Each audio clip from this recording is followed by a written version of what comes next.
And now we are moving into a bit of nostalgia, I think. Yes. Yeah? And we have, let me just check if the backstage, everyone's ready to be received. Amita, meanwhile. Sure. Yeah. So our next session is The Way Things Were, Decoding the Personal.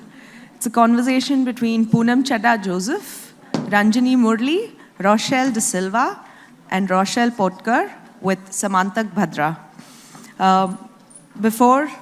While we wait for them to come on stage, I think every poet who's been part of the festival, one is, of course, the takeaway, like Vasanthi was saying, the kind of conversations we've heard from each of you, everyone who's been part of the festival, has been that each one of us is taking away something very special from every session. And honestly, in the words of Walt Whitman, to have great poets, there must be great audiences. And right now, a round of applause to you guys. Yes, and those of you who were in Jerry Pinto's session also know what a good audience should be like. Yeah? So we'll leave it at that and get all set to welcome the poets on stage. Hey everyone. It's a post-lunch session.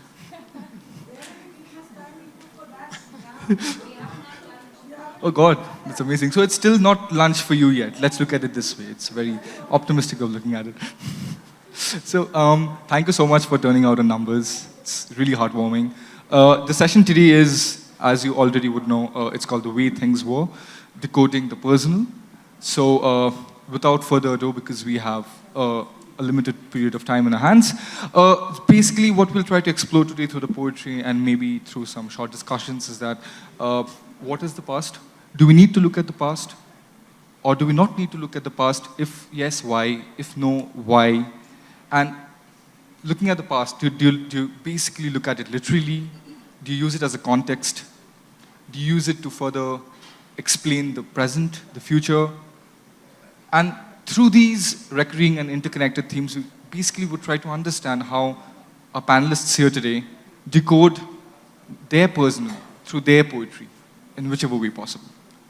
Without further ado, I'll move on to the first panelist for the day, Ranjini Murali. She'll be reading a few of her poems for you guys. Thanks, Samantak.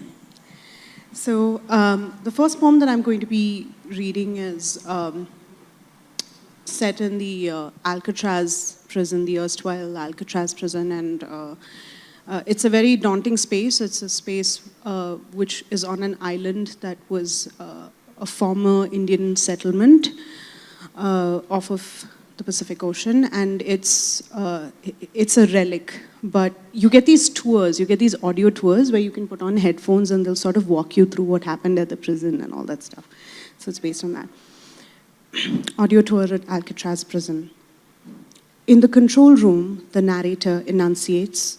The telephone operators shuffle paperweights around, unaware of uprising. I pause to pick one up, a dusty, fluid-filled glass globe, an instrument of everydayness. The click-clack of a jailer's shoes resounds in my earphones.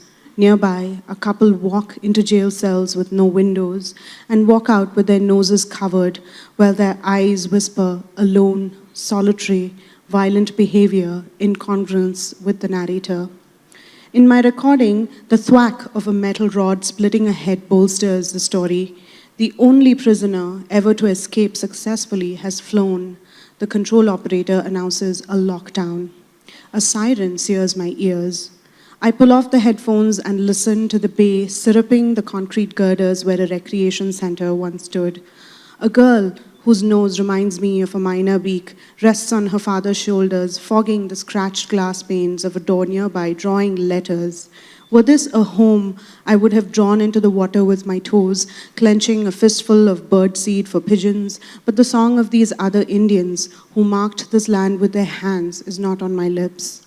Instead, I imagine overhead, jets spraying the tricolor and the Navy streaming liners wafting flags. Ceremonial white doves are released in my reverie, but when I clap my hands into the cracked bay floor, a seagull sirens for food, another plea for escape. The bite of the winter currents and the warning of Pacific krill Feeding shoals of salmon is too real for me. I strain to see the doves take off elsewhere, into a swarm of mangroves, perhaps, where I basked once, a teen covered knee-high in mud and mosquito bites, watching for planes overhead, or the hint of rain, or miners pirouetting around fruit, those paperweights that pinned a colony of birds into the marsh. I studied those escapes, then from the smell of salt, from speeches blaring on a black and white TV about freedom and failed crops that warranted no sirens, no grilled rooms, full of telephones, windowless walls, and no earphones to play the same story over and over again. They spoke of release from the sound of gulls and the hunger for sky.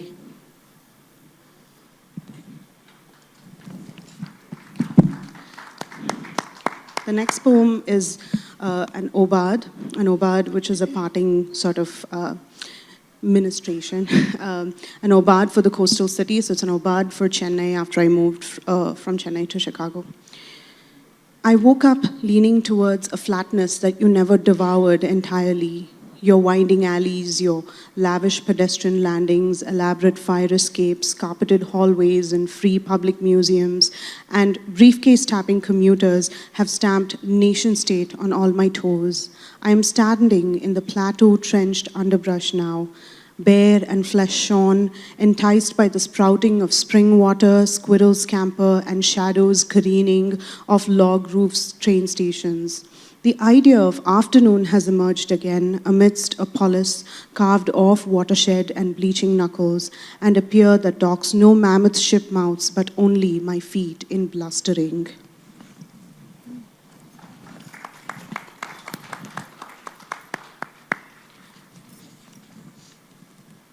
Okay, and I'll read this last one.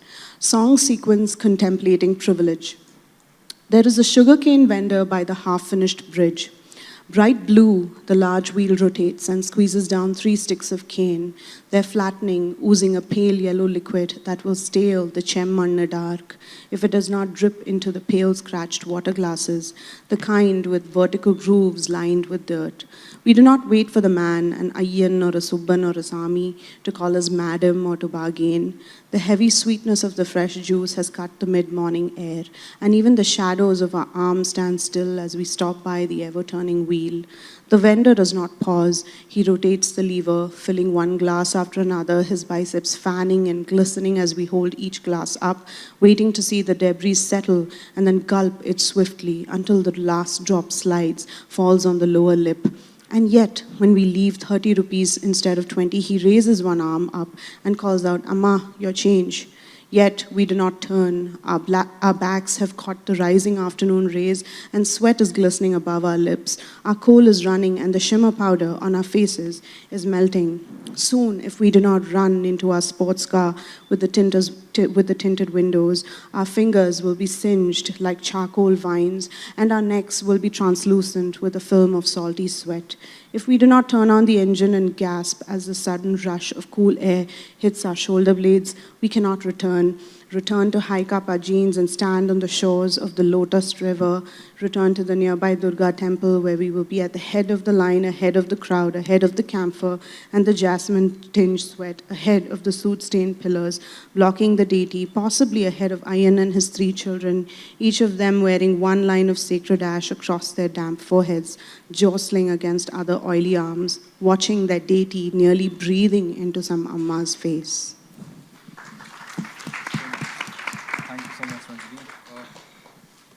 Thank you so much.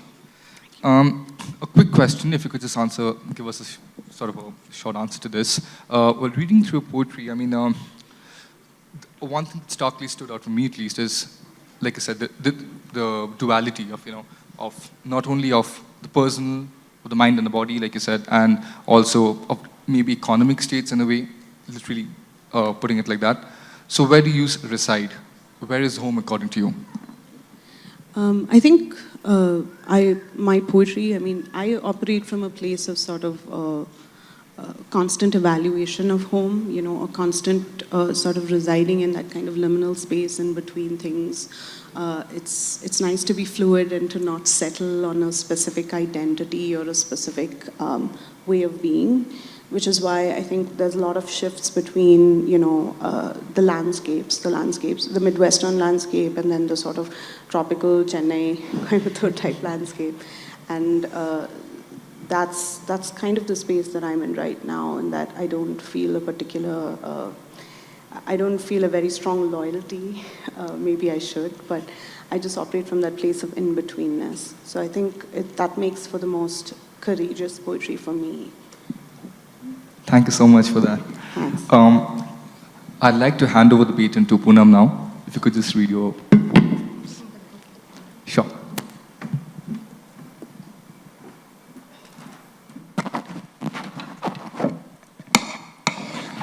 Hi, can you guys see me? Well, at least I hope you can hear me. Okay, so good afternoon, Bangalore. Time to wake up. It's a Sunday afternoon, and I know that you probably are missing your siesta, but really appreciate your being here. As you can see, there are several very young poets here.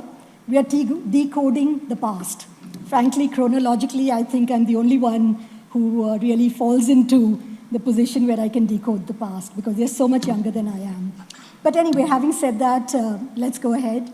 The first thing that I must take a minute and say is a very big thank you to Eunice D'Souza. Eunice was my professor at St. Xavier's College in Mumbai. She taught me English, and she also taught me an elective course in advertising. And interestingly enough, I went on to have a very successful career in advertising, and today I stand here as a poet. So thank you, ma'am. You obviously sowed some very, very strong seeds. Now, having said that, let's move on with a bit of my reading. My first poem really is about life, and it's called A Dash. So since we are talking about the past, we are talking about various things, let me tell you what my feeling and thoughts on life are. As I sit down and contemplate the complexities of life, the stereotypes, the paradoxes, the struggles, the strife, the joys and happiness with tears galore, what do I really want? Why do I crave for more? I am but a dash in the journey of life, a gap to be filled between birth and afterlife. So must I make my memories vivid and bright, or just let my imagination run and my dreams take flight? There is no perfect life, but some moments do define things that make me happy, with which I must align. Can I then embrace pleasure without any guilt, believing in the convictions that for myself I have built? What makes me want more when I can make do with less? What fuels this greed within me is anybody's guess. Why can't I just bask in the familiarity of my ways? Why do I keep yearning for more adventurous days? My head often plays games with me, overriding what only the heart can see. And as the heart sees, so does it feel. And while the head thinks, it's really no big deal.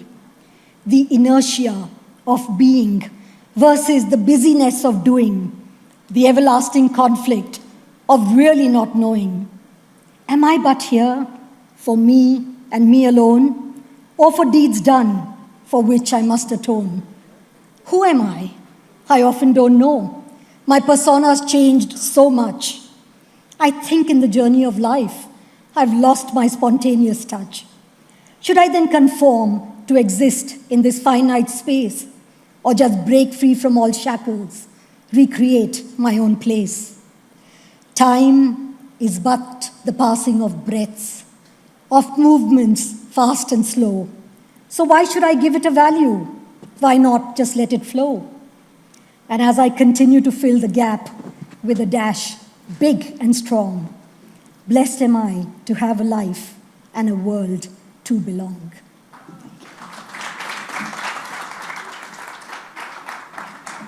Okay, another poem which, well, it's actually a woman-centric poem, but I've had so many men coming up to me and saying that, just the way I'm going to talk about my nightie, there are men who've come to me and said that, we have a ganji which feels exactly the same, or we have a pair of boxers that we just can't throw away. So I think it kind of cuts across both genders. So here goes. It's called The Old Nightie.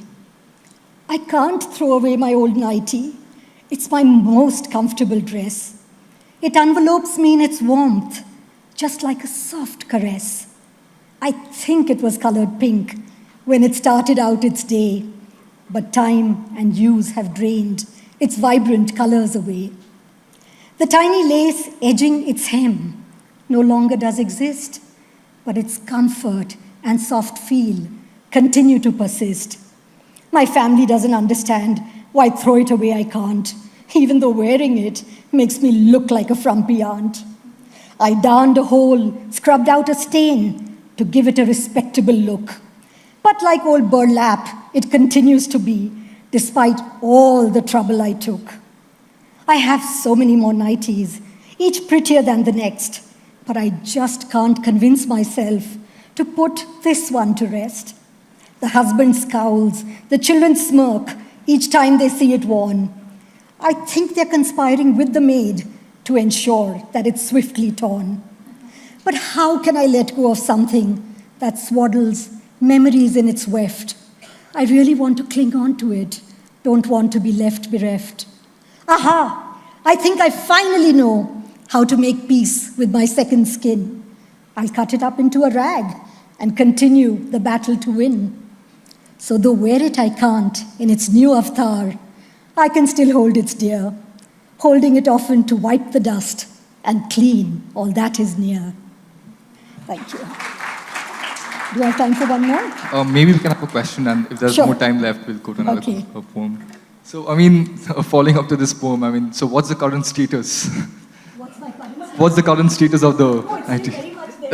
And there are two more like it. Amazing. So just like a little question to add on to this. There are a lot of conversations that you have with yourself in your writings.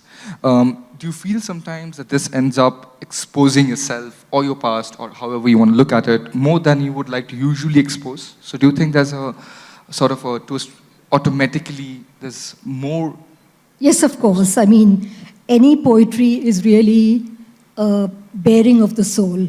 And I think poets really have to be courageous because they're putting out there their innermost angst, dreams, desires, joys, sorrows, which in normal conversation you may not share with somebody unless that person is very, very close and intimate with you.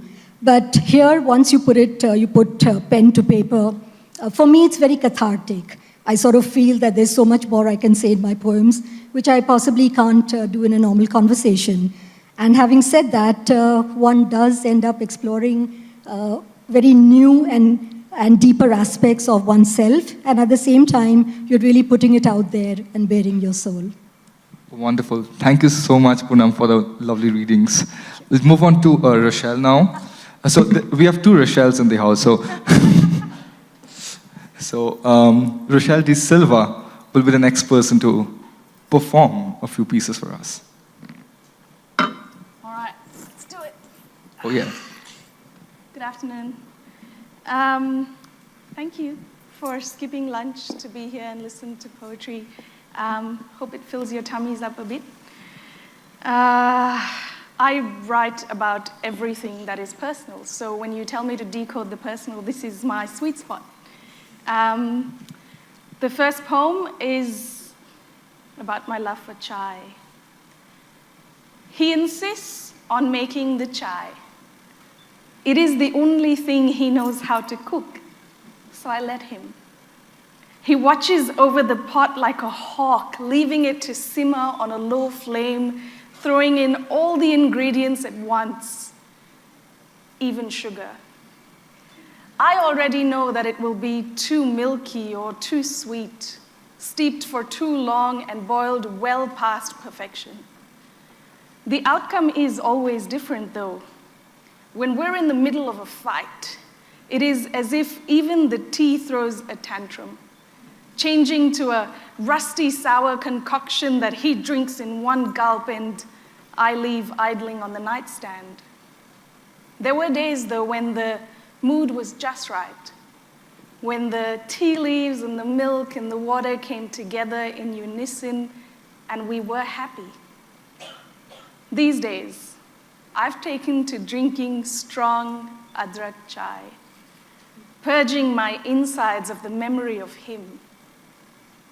The cup with the fish motifs picked up at the local flea market, the addition to my expanding collection, dropped to the floor accidentally. See, the tea is never milky now. It is sharp and concentrated, just like my thoughts, brewed just the way I like it. Shared with friends who understand that it is an elixir, a fountain of healing, gift wrapped in an old wife's tale, a messenger that holds my fortune in the shallow pool of a teacup. And as I sip my one-cup meditation in the confines of my room, my eyes misty from the hot steam, my eager tongue lightly singed, I can't help but feel renewed. Thank you.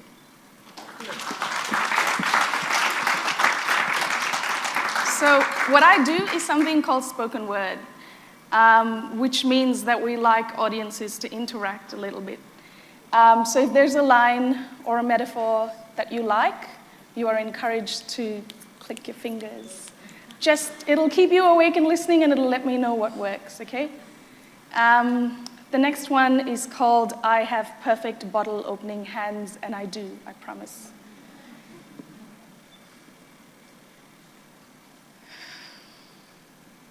If I had known that the last time I held you or saw you or kissed you would be the last time, I would have held you longer, closer, harder, pressed against my memory like the roots of a 200-year-old sycamore trying to break free from the concrete pavements that line the streets of my mind. I would have remembered every color, every shape, every contour, every breath. See, I always wondered what they meant. Those people who are scared to forget, always regretting what they have lost. I've never regretted a single moment shared with you, never held back and given you just enough. I've always known that someday you might turn around and walk away. Someday. Not a faraway thought, but this real, constant, everyday feeling. One must always be prepared because anything can happen to anyone, and because something was kind enough to happen to us.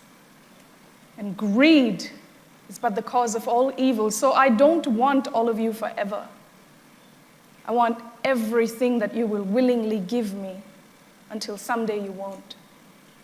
From the first moment I stole your breath using your exhales to fuel mine, I remember the way your skin felt against the jagged edge of my elbow, the way my toes seek you out amidst blankets, the way I am spent in your presence, the way you make me glow like some extraterrestrial life form with a secret that mere mortals cannot comprehend. The way you make me want to sit back and observe instead of participate until we decide to crawl inside each other's heads again and wear each other's skin and just sit still, barely touching, and call it comfortable, or even just fucking awesome. I remember stealing your thoughts without your consent, watching you cringe when my eyes relayed your musings, these barely imperceptible twitches that give you away. The not-so-subtle fluctuations of my cornea and my brow and my very stupid expressive face that gives me away, but watching you cringe now. Because we do not have control over everything, and as much control as I have given you, I don't give you control over this. I don't let you decide what you can or cannot do to me and how much and for how long, because I'm perfectly capable of carrying you. Like a woman walking through a desert with earthen pots stacked on her head, staying steady, staying strong, balancing pain and need and want and greed and desire against her flimsy neck, bracing her spine for more because she knows the value of an earthen pot, and I am perfectly capable of carrying you with me into my tomorrow, because whoever thought that you and I don't fit or look great together or aren't going to last, they're all wrong. Because you and we're not the byproducts of someone else's conjecture, of someone else's approval or lack thereof, and this is the best idea I've had in my 52-year-old existence, so if age and weed and dementia will not destroy us, what makes you think you can? Thank you.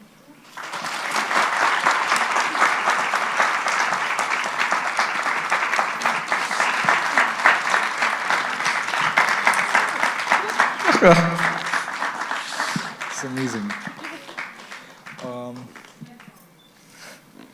So quick question before, we still have a bit more time left for your reading. So if you want to answer this question maybe quickly, I mean... If I feel like it, I will. Yeah, it works completely. Freedom. You got to keep the moderator on his toes. Okay, so I mean, there's a lot of metaphors used, like I was mentioning before. The first poem I read was the one you performed at the end. It starts off with the sycamore tree, then mid-thought, it ends with a tree again. So there's like we were discussing, it comes back in a circle in my eyes. Yeah. So I mean, when I really look at your poetry, I see a lot of amazing metaphorical usage here and there, and it really comes in periods, it comes back periodically. So how much of these metaphors do you allow to blend into a real memory? How much of it do you allow to further elucidate a real memory or a real thought that you want to put across again from the past? So for me, the reason why I choose the metaphors that I do is because that's the best and clearest way for me to express that feeling. Because it has to be true and original to me. Because we all feel love, we all feel loss, we all feel pain. But for me, that image of the sycamore tree coming out from the concrete is a vivid image. It's how I see life as well. Pretty much walking around looking for poetry everywhere under the pavement. So for me, it's not so much about thinking about the metaphors, it's how can I express myself as close to what I really want to say and what I really feel. And oftentimes, you don't want to rely just on cliches like the sky is blue, but I want to talk about why it's blue for me. So that's when the metaphors come in and kind of help me paint that picture. Oh, thank you. I believe... Yes. So... No, I'm just taking the liberty of speaking on behalf of the audience. Yeah. Instead of being interactive, and I could hear a lot of people do this. Yeah. I think I'm kind of left disappointed. What? Yes. That's why. I was very happy with it. Were you not happy with the clicking? No, I thought it was to lend their own metaphor. Oh, Did I get it no, wrong? yes. Oh, I thought interactive meant that they could lend their thoughts to you. It meant that they're allowed to make noise as a poetry audience, they're allowed to Maybe react. that could be explored next time, huh? Pardon? Nice idea. Bring on the metaphors. We might need a lot more time though. Okay, so we've got like around... Thank you so much for that. We've got 2-3 more minutes, so if you've got a short piece which you might want to end off I with. might. Sure.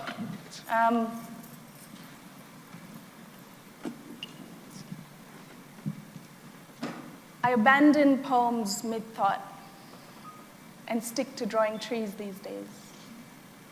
I use my hands for playing normal, but they don't much care for that disguise. While my feet are made to walk a little further in that pursuit of forgetting. I'm not tired, played on loop to anyone who will listen. There are things we keep from each other, and so many things I want to keep from myself, like the truth. The truth always hurts or sets you free or makes you strong or leaves you wishing for lies instead. I want to know the things you keep from yourself, the words that you swallow offering me silences instead. I have already forgiven you for all the times you think that you will hurt me. My new course of action, however, is inaction, and in this, we are perfectly suited, I'm afraid. So I draw trees and bite my tongue, reclaiming you only in my dreams, holding you safe from your own fears. There are things we keep from each other, and so many things I want to keep from myself, like how I want to fight for you, but I won't. Because I'm done convincing anyone that it is a good idea to be with me. If you look at a jigsaw for too long, every piece could be the one you were looking for. I busy myself with the little things, hoping that the big picture will resolve itself. Someday, I will have an inheritance of words to offer you, books that you will never read and poems hidden in all the messages I have sent you. I fill your silences with all the things I imagine you want to say. content to live with the fiction of you. I abandon poems, myth thought. Just stick to drawing trees these days. Thank you.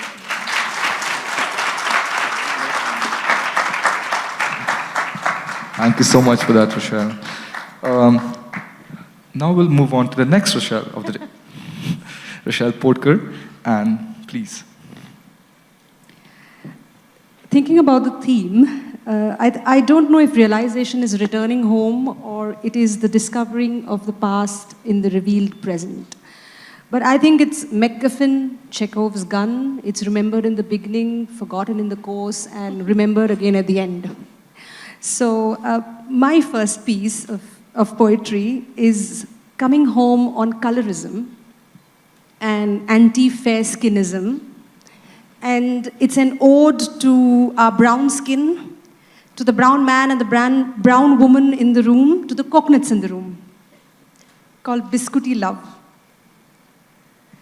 Memory is images of a prepubescent boy cycling home, Parag milk packets in one of his arms, feeding biscuits to a stray gaggle of brown dogs wagging their shins, large half-moon eyes, kind salivating tongue. His smile showed no cookie crescent as he fed them all. He was my first love. More than the girls, the calves and canines knew his way home. This small towner of a bygone Bharat, who found humans in animals, he grew hunger in me. Now in this morphing, super quick India, his animals are holographic. His love fades cookie slim into the sun of many states, tastes, time zones. He has not one trail from work to home, but 10 homes. He, the color of chocolate, almond abdomen. He found love in many cities. Technology girls, animals in liberated women, who fed off his glucose, milk, sugar, marmalade. They never grew thin. Over the trail of his virgin white honey, the scent of Shuddh Desi, old world in new crackling wrapping, always with a 30% improved marking. Bearing the saccharine of my bites and goosebumps, he now breaks under my neurotic granular breath. Chai mein duba hua, tea dunked, wafer thin, milk cruxed. My Pickwick, Mari, Paleji, Tiger, Oreo, bourbon, mall shelf Belgian, online baked and ordered. Same old, same new, premium cream crunched love.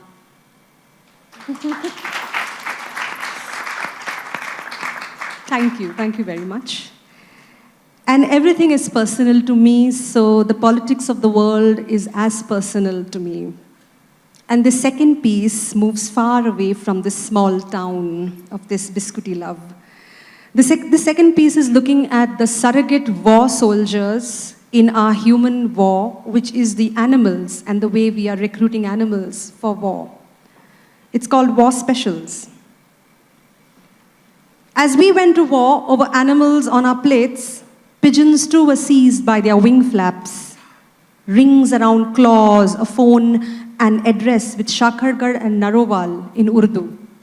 Spy pigeons, unbelieving of borders, photographed, carried messages, guided bombs like knights wore horses that bit and kicked, and elephants that were machines.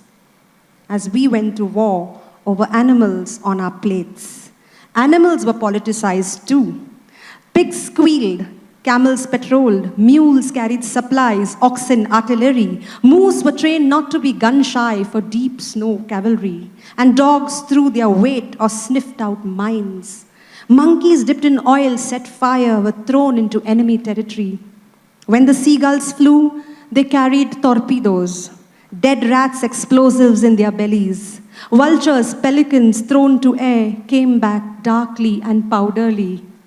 The new recruits are now sharks with brain implants, cats controlling vermin, chickens detecting poison, bones and beaks in war memorials. It's only Noah's dove that returned after the flood. Molotov cocktails. We haven't otherwise left the bacteria, virus, or fungi. But embedded now in the heaviest explosives are words. unseen beasts, second only to racial slurs. We have allowed them to reproduce in our bodies and years, time over time, staying in memory. Over our grand internet, trolled by embittered species. And words, they have a separate gallantry. Thank you so much, Rochelle. The first thing that struck me, as you would know, This is the end of the spectrums, and I think my next poem, Keyholes, would talk about the claustrophobia, and the other poem is Where a Lake is Under Ice, which is embedding and is strength. So I'm playing with the spectrum. Yeah. okay, that's really amazing because we have got around, I think, 4 minutes or left. Yeah, sort of. Maybe Poonam wanted to read one poem, so maybe we can have one poem and then we can finish off with Keyholes as an end to the discussion. This is a really short one, but I think everyone will resonate with it. It's called Life, a Puzzle. Like the pieces of a puzzle put together bit by bit, I'm always searching for that perfect fit. Maybe finished, but obsolete. Almost whole, yet incomplete. What do I add? What do I delete? A little jagged, a little round. What will bring about the turnaround? Will the missing piece ever be found? An unfinished corner, an empty space, no clue at all, not even a trace of what to omit or just replace. Life itself is never complete. New hurdles to overcome, new ones to greet. Each day a challenge, a fresh new feat. Can there really be a perfect life? Eggshell smooth, without any strife? Or cutting edge sharp, like a new knife? The puzzle, yes, one should pursue to almost finish, yet leave askew, and finally end with experiences new. Until I breathe, I must admit, forever I'll search for that perfect fit. And even as I complete life's puzzle bit by bit, I know a part of me will always be a misfit. Thank you. Thank you for that, Punam. Lovely poem. Thank you. So we have around 1 or 2 minutes, 2 to 3 minutes left. All right. So we could just finish. So, yeah, Keyholes. This one is for the single woman in the city, be her from Bangalore or Bombay. We hide our wet laces behind a trellis of plants, our voices honeyed from jaded soap operas. Our requiems are parties inside our heads, earphone to earphone. Tolerance in the diorama of this rented place, no door of solace or shame kept open. They will keep boyfriends and they will come with trouble and they will eat meat and.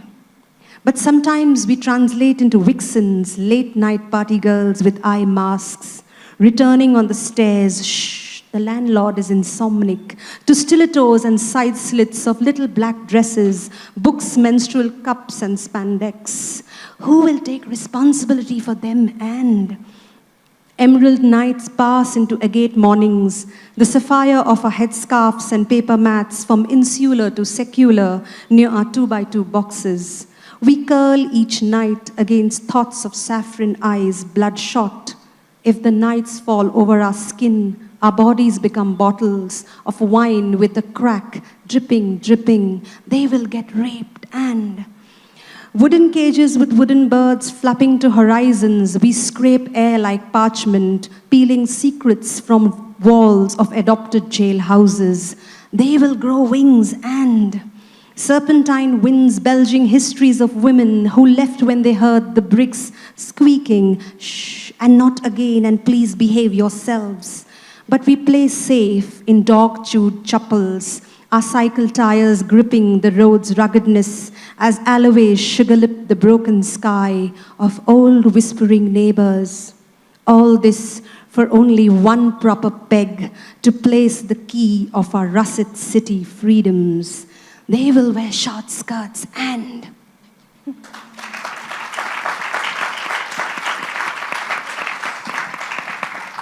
That was a wonderful poem. That was actually my favorite poem by Potkar, and I really wanted her to read it also. Thank you so much. And that's where my question really came in from, because that was the first thing that kind of struck me. But thank you so much. I believe this brings us to the end of our session. Sorry we could not have a Q&A session because of constraints of time. However, if you want to meet and greet and talk, and get your book signed from them, please feel free to do so after the session ends. And thank you so much for being such a patient and loving audience. Thank you. Big round of applause. Thank you so much. Thank you. Can I just add one thing? Rochelle wants to finish off with a... I just want to add that I have an album, a spoken word album, if anyone's interested. It's along with the books, in case you've missed it. It's really nice. Yes. That's it. Thank you so much. Thank you so much. Thank guys. you.